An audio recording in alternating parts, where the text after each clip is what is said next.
Hi everyone, it's Alicia with H&R Reptiles. Today I'm here with Pogo to start with. So what we're going to do today is I'm going to go through the three that I have here, and then I'm going to just kind of explain their morphs. Just for anyone who may not know, and I'll be entirely honest, while doing my research on this, I learned a little bit more about some of them, specifically Pogo, or Baron, but I did learn a few more about him. Alright, so Pogo is a pastel het clown. Start with the pastel. That just basically means, so the pastel is a codominant trait.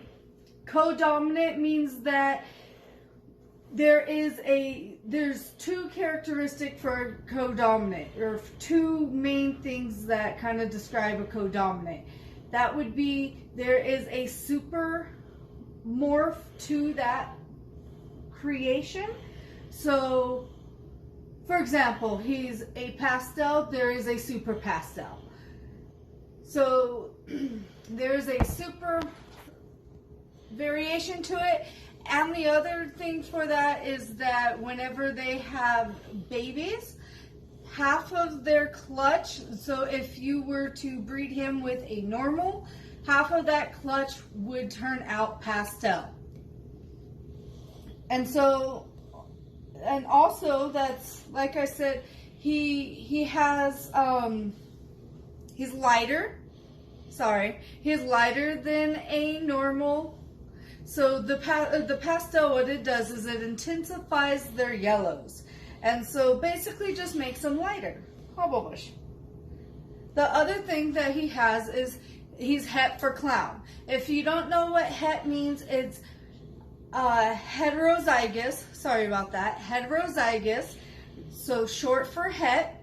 And it means that they don't actually show the mutation itself, or the morph itself. However, whenever they have babies, they have a potential to throw off that baby. So he's het clown. If he were to be paired with another het clown, they could throw off clown babies. And clown is a recessive gene. Sorry, he's just looking at me all cute. Clown is a recessive gene. And so recessive, what that means is that you need both parents to carry that gene, that allele, in order for the baby to have it. If not, it'll be het for it. So when they're het, they only have one allele and not the pair of alleles like they need to have in order to have the actual morph. Look at him. You just chilling around my arm? Alright, so that's Pogo's morph. We'll go ahead and do Scarlet's next. See you then. Just kidding, not going anywhere yet. Okay, so I almost forgot to tell you guys, the clown morph, if you haven't seen it, it is a color and pattern mutation, and what it does is, what are you doing? You're just so adventurous. What it is it'll have a reduced pattern, a lot of the times around the head, but a reduced pattern with a dark dorsal stripe. And Ashton, if you would be so kind and put in a picture of a clown morph while I transition over to Scarlet, that would be great.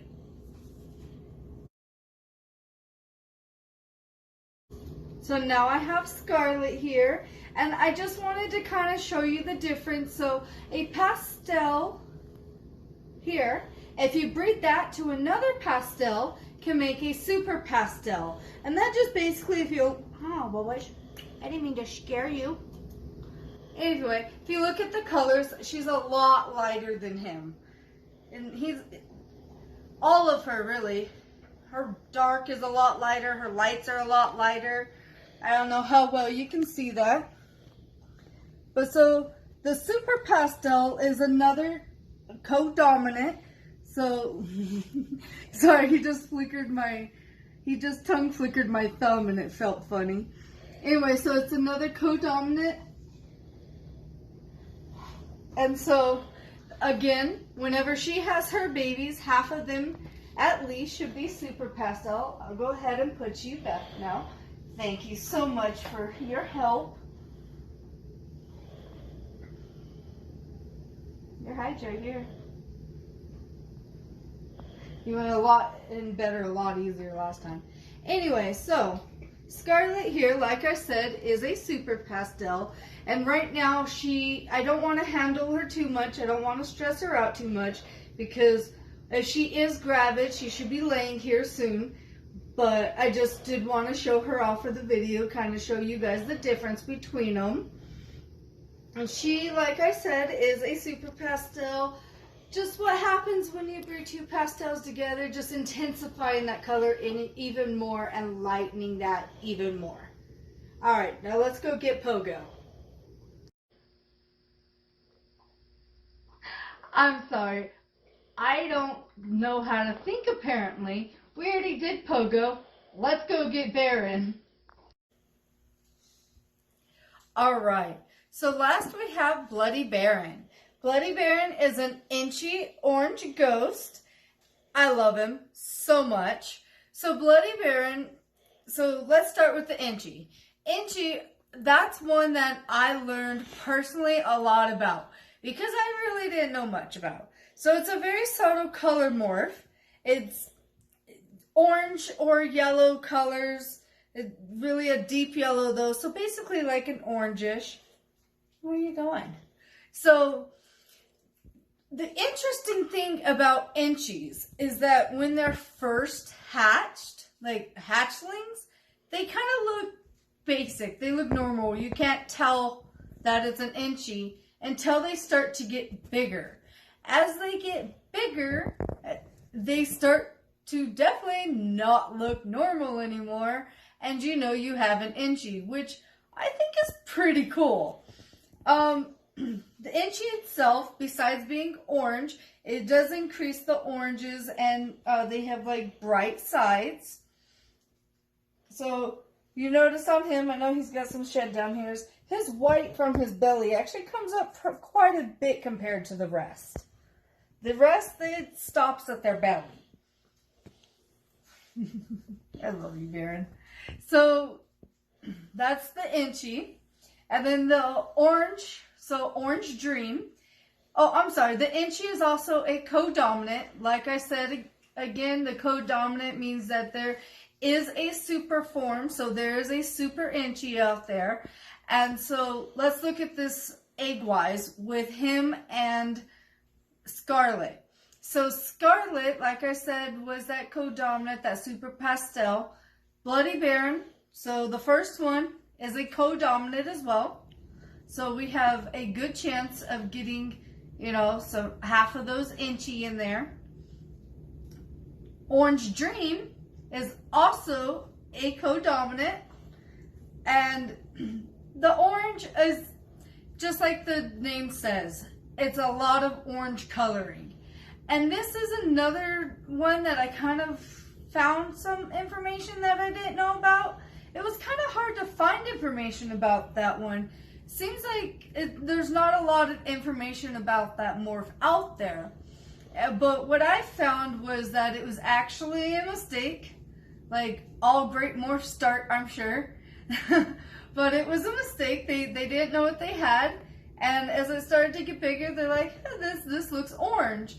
And the article I read, it was kind of funny because I guess he had joked with a friend saying, you know, hey, maybe it's a new morph. And his friend joked back, you know, keep dreaming. So he started calling that snake an Orange Dream.